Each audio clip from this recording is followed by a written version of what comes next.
Última hora. Harfuch ya tiene ubicado al responsable del asesinato de Carlos Manso. Se trata de un muchacho de apenas 17 años, conocido como El Cuate, integrante de una célula ligada al cártel Jalisco Nueva Generación. Iba drogado, armado y con la misión clara: matar. La escena es brutal. Noche del 1 de noviembre, pleno festival de velas en Uruapan. Entre faroles encendidos y familias celebrando el Día de Muertos, un disparo corta la música. Luego otro. Y después, el desorden total. Carlos Manso Rodríguez, presidente municipal de Uruapan, se desploma con 2 impactos en el abdomen y 1 en el brazo. A su alrededor todo es gritos, empujones, niños llorando. El piso retumba con la gente corriendo sin rumbo. Antes de continuar, suscríbete a este canal y dale like a este video para que no te pierdas nada sobre lo que pasa en México. Un grupo de escoltas responde. Se oye una última detonación y, junto al kiosco central, queda tendido el atacante. Pero no es solo un tirador. Es una pieza dentro de algo mucho más grande. Horas después, desde el Centro Nacional de Inteligencia, Omar García Harfuch rompe el silencio. Identificamos al agresor como Osvaldo Gutiérrez Vázquez, alias El Cuate. No fue un acto aislado. Esto es un mensaje, y el Estado va a responder con fuerza. Las primeras líneas de la investigación dibujan el mapa. El Cuate era originario de Apatzingán, de la colonia Miguel Hidalgo, y tenía parentesco con el Prángana, operador de los hermanos Álvarez Ayala, 2 lugartenientes del CJNG conocidos como R1 y R2. No es una casualidad. Es un hilo directo. La orden vino de arriba y el ejecutor, casi un adolescente, fue drogado, armado y arrojado a una plaza pública con un solo encargo: matar a Carlos Manso. Los análisis forenses lo confirman. En el cuerpo del Cuate encontraron anfetaminas y marihuana. Portaba una pistola calibre 9 milímetros que ya había sido utilizada en otros 2 homicidios previos. Entonces surgen las preguntas. ¿Quién lo eligió? ¿Quién le entregó el arma? ¿Quién firmó su sentencia y lo dejó caminar directo hacia su blanco, con la mirada perdida y el pulso firme? No fue un impulso. No fue un arrebato. Fue un acto de guerra. Y lo que está saliendo a la luz en este caso no solo reacomoda las piezas en Michoacán, sino que toca el equilibrio de poder en toda la región de Tierra Caliente. Porque detrás de la muerte de un alcalde hay algo más oscuro, más hondo y muchísimo más peligroso de lo que se quiere admitir. Y lo que hallaron en el cuerpo del agresor encendió todas las alarmas. Las calles del centro estaban adornadas con papel picado. Los altares brillaban cubiertos de veladoras. Cientos de personas llenaban la Plaza Morelos para el Festival de las Velas, una tradición del Día de Muertos. Pero esa noche, la muerte no llegó en forma de Catrina. Llegó con un arma en la mano. Carlos Manso, alcalde del municipio, había subido al escenario pocos minutos antes. Sonreía.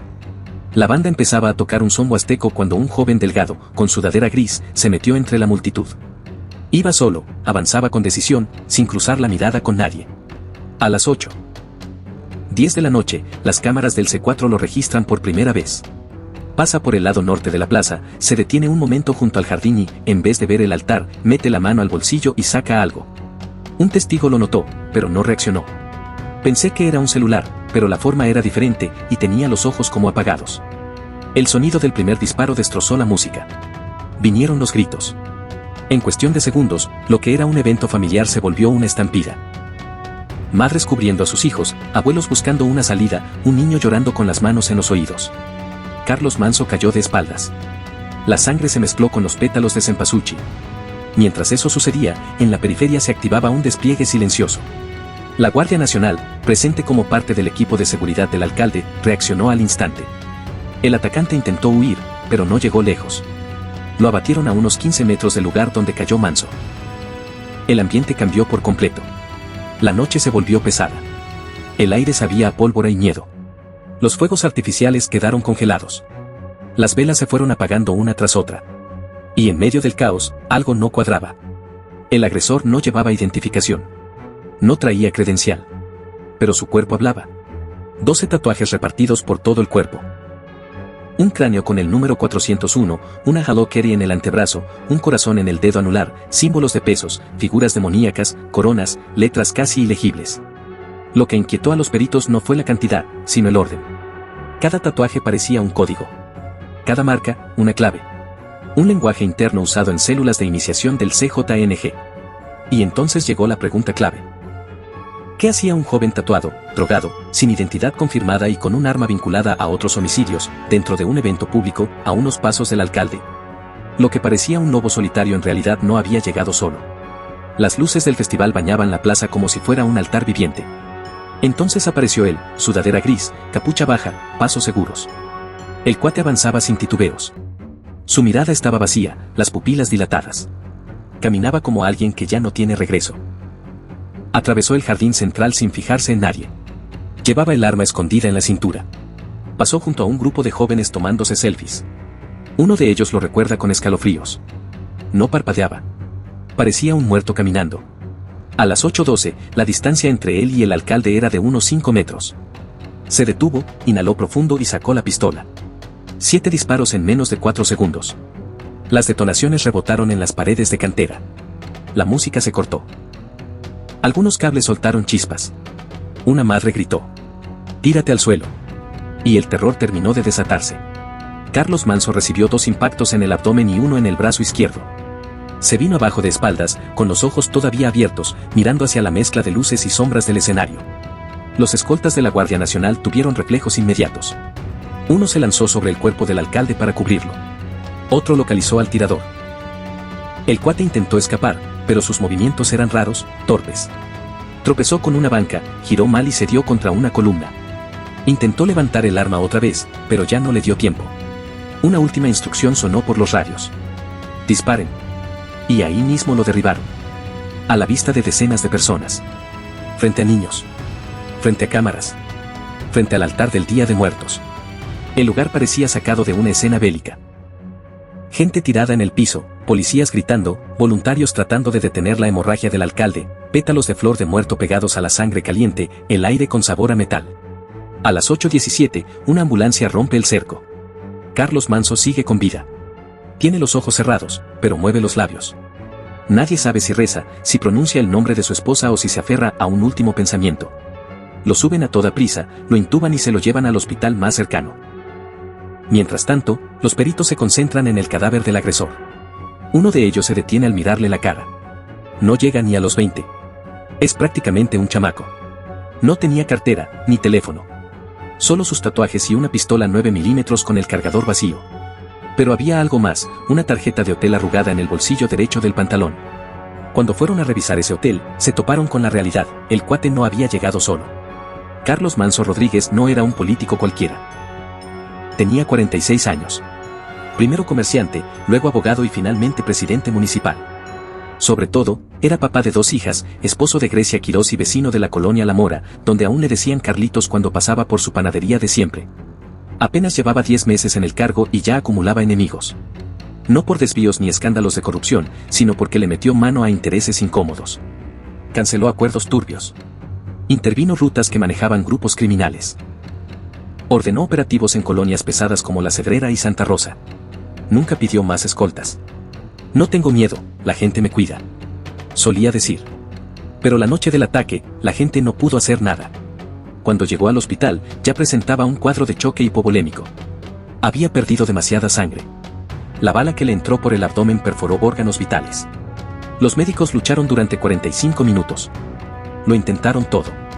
A las 9:58 de la noche, su corazón dejó de latir. Grecia Quirós, su esposa, fue la primera en entrar. Una enfermera bajó la mirada. Un doctor tomó su mano y, con voz quebrada, le dijo: «Hicimos todo lo posible». Ella no lloró en ese momento. Solo pidió verlo. Se acercó, le tocó la frente y murmuró: «Te dije que no fueras, pero tú nunca huías». Horas después, rodeada de flores, reporteros y reclamos, tomó el micrófono durante el funeral. A Carlos lo mataron por ser valiente, pero su lucha no se acaba con él. «Yo voy a seguir su camino, aunque me cueste la vida». La gente rompió en aplausos. Otros se derrumbaron llorando. Y entre la multitud empezó a repetirse la misma pregunta: ¿quién dio la orden de matarlo? Mientras tanto, en las oficinas de la Fiscalía General, el fiscal Carlos Torres Piña ordenó revisar todo el material de videovigilancia de la ciudad. Y encontraron algo que no embonaba. El cuate llegó a Uruapan 5 horas antes del ataque. Se registró en un hotel del centro, pagó en efectivo y salió justo a tiempo para cruzarse con el alcalde en el festival. Pero las cámaras mostraban otra sombra. Otro joven, también encapuchado, entró al mismo hotel y salió minutos después, en dirección contraria. CCTV, supervisores, vigilantes.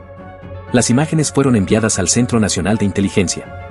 Al verlas, Arfuch pidió activar el protocolo de emergencia. El asesinato de Carlos Manso no fue una decisión improvisada. Fue una ejecución diseñada. Una instrucción emitida desde una estructura criminal con años sembrando terror en Michoacán, el CJNG. La primera pieza que encendió todas las alertas fue el nombre del atacante. Osvaldo Gutiérrez Vázquez, alias El Cuate. 19 años. Originario de Apatzingán. Vecino de la colonia Miguel Hidalgo. Sin antecedentes penales. Sin ficha formal, pero con un parentesco pesado. Familiar directo de El Prangana, un operador clave de los hermanos Ramón y Rafael Álvarez Ayala. R1 y R2, nombres que aparecen desde hace más de una década en documentos de Sedena como lugartenientes de Nemesio Oseguera Cervantes, el Mencho. De Jalisco a Colima, R1 y R2 han movido pieza tras pieza, bloqueos, incendios, trasiego de droga sintética. Pero su poder no se limita a la violencia directa, también coordinan células juveniles del CJNG en Tierra Caliente. Osvaldo, El Cuate, era uno de esos reclutas recientes. De acuerdo con el gabinete de seguridad, fue enganchado semanas antes por un primo ligado al Prangana. Le ofrecieron dinero, lo entrenaron y lo enviaron a Uruapan con una instrucción: marcar territorio. El estudio de sus movimientos reveló que viajó en transporte público desde Apatzingán con una credencial falsa. Se hospedó en un hotel del centro con un nombre inventado, pagó en efectivo y dejó su celular antes de salir al festival. La pistola calibre 9 milímetros que usó ya había sido utilizada en al menos 2 asesinatos más en el mismo corredor criminal, uno en Parácuaro y otro en Nueva Italia.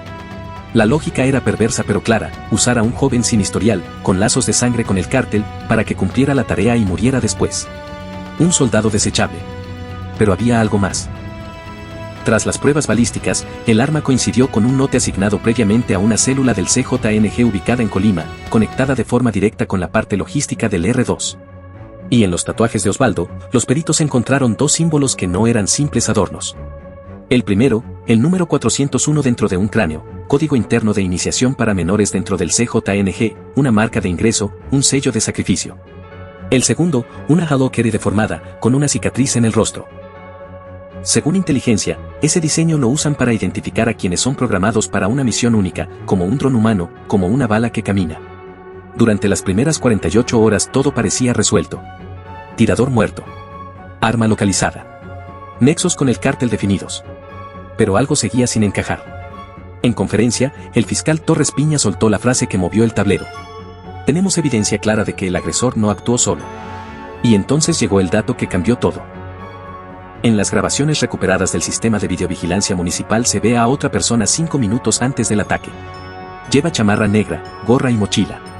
No se detiene, camina directo hacia la parte de atrás del escenario, donde está el cableado de audio. Instantes después, el micrófono del alcalde falla. Se escucha un tronido, luego estática, y después los disparos. Los peritos concluyeron que ese corte no fue fortuito. Alguien saboteó el sistema de sonido para aumentar la confusión en medio del ataque. Y la figura que se ve en la cámara no es Osvaldo. La fiscalía empezó a hablar de un cómplice operativo, un segundo joven, sin identificar, con características físicas similares y, casi seguro, del mismo origen criminal. La escena no fue un acto de locura. Fue una ejecución coreografiada. Mientras el cuate se acercaba al alcalde, su acompañante distraía al personal técnico. Cuando cayó el audio, el desconcierto fue total, la gente no sabía si lo que oyó eran cohetes, fallas de sonido o disparos. Escoltas confundidos. Grito tarde. El blanco quedó expuesto. Y todavía había más. Durante el cateo del hotel donde se hospedó el cuate, los investigadores encontraron un recibo arrugado dentro del bote de basura del baño. Fecha, 1 de noviembre. Hora, 4:15 de la tarde. Producto, 3 sobres de pastillas para mantenerse despierto. Lugar, farmacia de la Central. AC Checker llevó a un nuevo testigo, el encargado de la farmacia. No venía solo, dijo. Era un chavo flaco con sudadera gris y otro más alto, con los ojos rojos. El que pagó tenía tatuajes en los dedos. Compraron bebidas energéticas, pastillas estimulantes, y uno preguntó, ¿con esto aguanto hasta la noche? El fiscal, al presentar este dato, fue contundente. Tenemos indicios claros de planeación, ensayo y posible supervisión externa. Esto no fue un arranque impulsivo, fue una orden. Una orden que no nació en Uruapan. Una orden en la que el cuate fue solo la cara visible. El crimen tenía capas. Autor material. Cómplice. Y todo apunta a uno o varios autores intelectuales. La fiscalía ya trabaja con los primeros retratos hablados. Y al ser informado, Arfuch lanzó una frase que sacudió al país. Esto no fue solo un ataque contra un alcalde. Fue un ataque directo al Estado. Vamos a ir por cada responsable, uno por uno. Uruapan amaneció el lunes entre duelo, coraje e incertidumbre. Eran las 7:30 de la noche y todavía se sentía en el aire el eco de los disparos que le quitaron la vida a Carlos Manso en pleno festival de velas. Lo que al principio se vio como un homicidio más, hoy se entiende como una herida directa al corazón del poder local. El mensaje de Omar García Harfuch resonó con fuerza. Esto no quedará impune. Y aunque el ataque ocurrió hace menos de 48 horas, ya se perciben señales de que el impacto es mayor de lo que parece. Primero, la conexión con el cártel Jalisco Nueva Generación. Fuentes federales ratifican que Osvaldo Gutiérrez Vázquez, el Cuate, tenía lazos familiares con el Prangana, ligado a su vez a los hermanos Ramón y Rafael Álvarez Ayala, R1 y R2, piezas clave en la maquinaria del CJNG. La cadena de mando se dibuja rápido. Segundo, los datos técnicos. El atacante portaba una pistola 9 milímetros relacionada con otros asesinatos en la región. Su cuerpo mostraba más de 10 tatuajes, calaveras, el número 401, coronas, figuras infantiles. Para los peritos, era una mezcla de símbolos de iniciación y códigos internos. Las pruebas toxicológicas indicaron que tenía entre 17 y 19 años, con anfetaminas y marihuana en el organismo, un soldado extremadamente joven, utilizado como punta de lanza. Tercero, el objetivo tenía protección. Manso contaba con escolta desde diciembre del año anterior y en mayo le reforzaron el resguardo con elementos de la Guardia Nacional. Aún así, la emboscada se ejecutó en un evento público, con decenas de testigos. Eso apunta a que los agresores eligieron cuidadosamente el momento y el lugar para maximizar el impacto. Mientras Uruapan se convierte en tema nacional, surge la pregunta que pesa más que todas las declaraciones. ¿Quién ordenó todo esto? ¿Quién dejó que el Cuate llegara, disparara y cayera, pero solo después de cumplir su cometido? El gobernador Alfredo Ramírez Bedoya ya reconoció públicamente que existe un autor intelectual, que hay grupos criminales detrás. La investigación apenas comienza, pero el tablero ya está desplegado. Las principales avenidas de Uruapan están llenas de patrullas. La plaza donde ocurrió el ataque se transformó en un punto de vigilancia. La gente camina aparentemente en calma, pero habla en susurros. Esto no fue un accidente. Y mientras tanto, desde la capital, Harfuch activa la alerta federal. Lo que comenzó como un asesinato local ya se perfila como un golpe simbólico contra el Estado. Lo que encontraron en el hotel donde se hospedó el Cuate puede ser la llave para abrir una caja que nadie quería destapar. Desde el 1 de noviembre, Uruapan ya no vive igual. Los comercios bajan cortinas más temprano. Las patrullas recorren las calles con las torretas apagadas.